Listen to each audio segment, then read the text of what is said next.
Je suis déjà venu à Annecy, mais jamais au moment du festival. Et ça fait longtemps que je sais que le festival d'Annecy existe. Et comme j'ai toujours été assez passionné d'animation, de cinéma d'animation, mon rêve depuis très longtemps, c'est de venir au festival, peut-être même d'être jury, enfin je sais pas quoi, bon. Mais là, c'est pas pour ce coup-là. Parce que je suis venu que 24 heures pour présenter un projet de long métrage d'animation dans lequel j'ai plongé et qui m'excite beaucoup, qui me plaît, mais vous ne imaginez pas à quel point.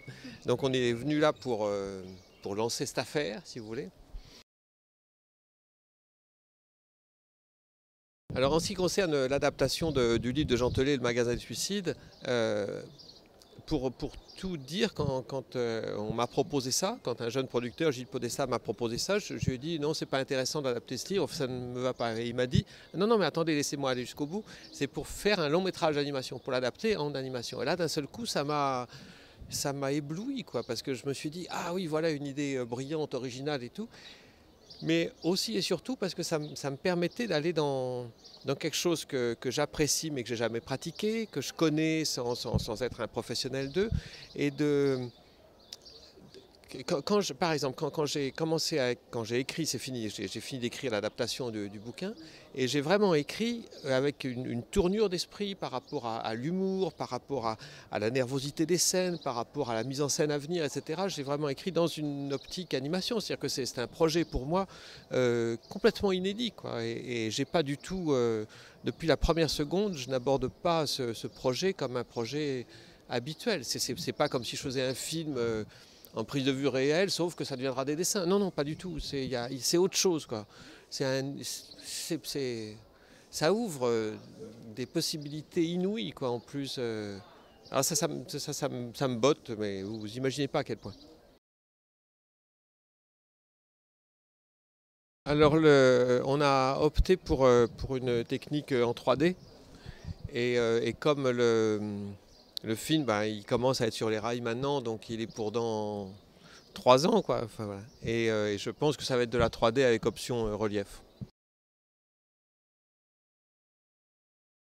Il y a plusieurs options parce que ce magasin des suicides, c'est un livre, et puis ça va être un film très noir, très sombre, d'un humour très noir.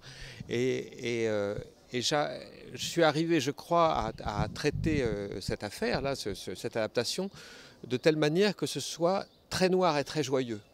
Et ce sera d'autant plus joyeux qu'il ne s'agit pas de personnages réels, et qu'à partir du moment où on peut amener une typologie des personnages, en faire un plus petit, un peu gros, enfin, qui est une forme sinon de caricature, du moins de choses non naturalistes, d'un seul coup ça déplace tout, on n'est pas dans la vraie vie avec l'animation, on est dans une espèce de vie bretzingue, hirsute, autre.